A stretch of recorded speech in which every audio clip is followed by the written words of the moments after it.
ஆண்டவராகிய இயேசு கிறிஸ்துவின் இன்ப உயிர்த்தெழுந்த நாமத்தினால உங்களை அன்போடு வாழ்த்தி வரவேற்கிறேன். அற்புதமான நாளில இந்த சுவிசேஷ பயணத்துல உங்களையும் அழைத்து செல்லலாம் என்று ஆண்டவர் இந்த நாளில நம்மை எப்படியெல்லாம் நடத்தினார் பாருங்களேன். நம்மை நடத்துகிற தெய்வம் அவர். கரங்களை பிடித்து எனக்காய் முன்பாக பின்பாக என்னோடு நடக்கிற தெய்வம்.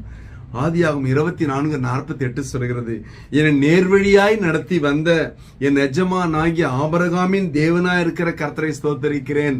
ஆண்டவர் நடத்தின நேர்வழிதான், குறுக்கு வழிலாம் இல்லை, இல்லைங்களா?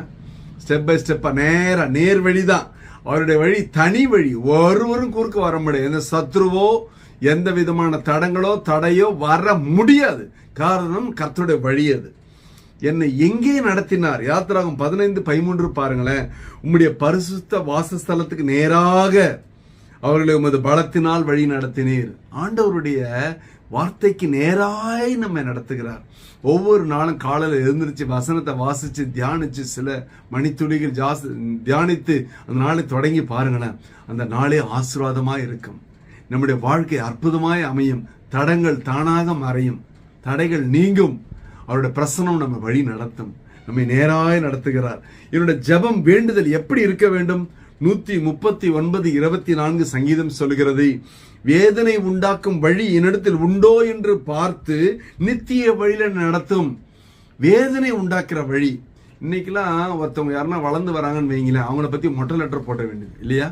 எவ்வளவு தவறு பாருங்க. திருமணமாகாத பெண் பிள்ளைகள் ஆண் பிள்ளை இருப்பாங்க. ஏதோ சின்ன வயசுல ஏன்னா தவறு பண்ணியிருப்பாங்க, அது பெருசா ஊதி உபகாரமாக்கி அவங்களுக்கு நல்ல வரன் வரும்போது அதை கெடுத்துட வேண்டியது. இதை பாரு, வேதனை, அவங்க குடும்பத்துல வேதனை உண்டாகல, நம்மளுக்கு என்ன நிம்மதி? எத்தனை பேருடைய ப்ரமோஷனுக்கு நான் தடையா இருந்திருப்பேன். யோசித்து பாருங்க. எத்தனை பேரோட வளர்ச்சிக்கு நான் தடை, எத்தனை பேரோட வேதனைக்கு நான் தடை. அதை யோசித்து பாருங்க. அதுதான் முக்கியம். வேதனை உண்டாக்கும் வழி என்னிடத்தில் உண்டோ என்று பார்த்து ஆண்டவர் இன்னைக்கு பார்க்கிறாரு. அப்ப என்னோட வழி என் பெற்றோருக்கு வேதனை உண்டாக்கி இருக்கிறதா? என் வழி என் பிள்ளைகளுக்கு வேதனை உண்டாக்கி இருக்கிறதா? என் குடும்பத்தாருக்கு, என் நண்பர்களுக்கு, உறவுகளுக்கு வேதனை உண்டாக்கி இருக்கிறதா? என் தொழிலாளர்களுக்கு வேதனை உண்டாக்கி இருக்கிறதா?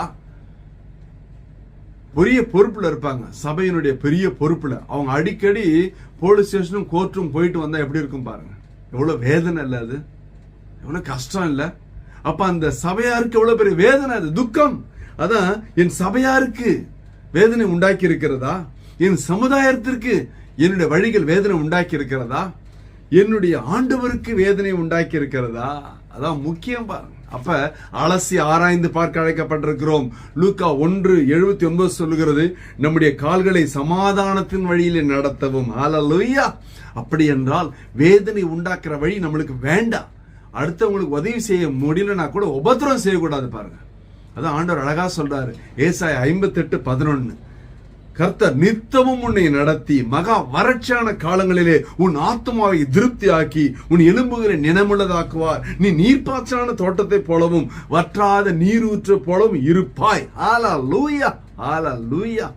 எவ்வளவு பெரிய ஆசீர்வாதம்! அப்படின்னா என்னுடைய உடம்புல, என்னுடைய மனசுல, என்னுடைய இதயத்துல, சிந்தையில, செயலில வேதனை உண்டாக்குற வழி இருக்கக்கூடாது. யாருக்குமே எந்த விரோதி கூட செய்யக்கூடாதுங்க. அத காரணம் கர்த்தரனை ஆசீர்வதிக்கிறதுக்கு தடையாய் நிற்கிறது. அப்படி என்றால் வேதனை உண்டாக்குற வழியை மறந்து செவ்வியான வழியில, நேர் வழியில இன்னும் நடப்போமாக. ஒரு விசை கண்களை மூடுவோம். ஹல்லேலூயா, ஹல்லேலூயா, ஹல்லேலூயா. அப்பா ஸ்தோத்திரம் ஆண்டவரே. இதுவரை கடந்து வந்த பாதையிலே ஏற்பட்ட எல்லா இடர்களையும் மாற்றி போடுங்க கர்த்தாவே. ஒருவேளை எங்களிடத்துல வேதனை உண்டாக்கும் வழி இருந்தால் அதை மன்னிப்பீராக. இன்றே ஒரு மாற்றம் வரட்டும் சுவாமி. பிள்ளையோட வாழ்க்கையில ஒரு ஆசீர்வாதம் கடந்து வருவதாக. இயேசு கிறிஸ்துவின் உயிர்த்தெழுந்த வல்லமையான நாமத்தினால என் தேவனது செய்யும்படியாய் திரு பாதங்களிலே தாழ்மையாய் ஒப்பு கொடுத்து ஜெபத்து ஜெயம் எடுக்கிறோம் ஜீவனுள்ள நல்ல பிதாவே. ஆமென், ஆமென். கர்த்தர் உங்களை ஆசீர்வதிப்பாராக. Praise the Lord.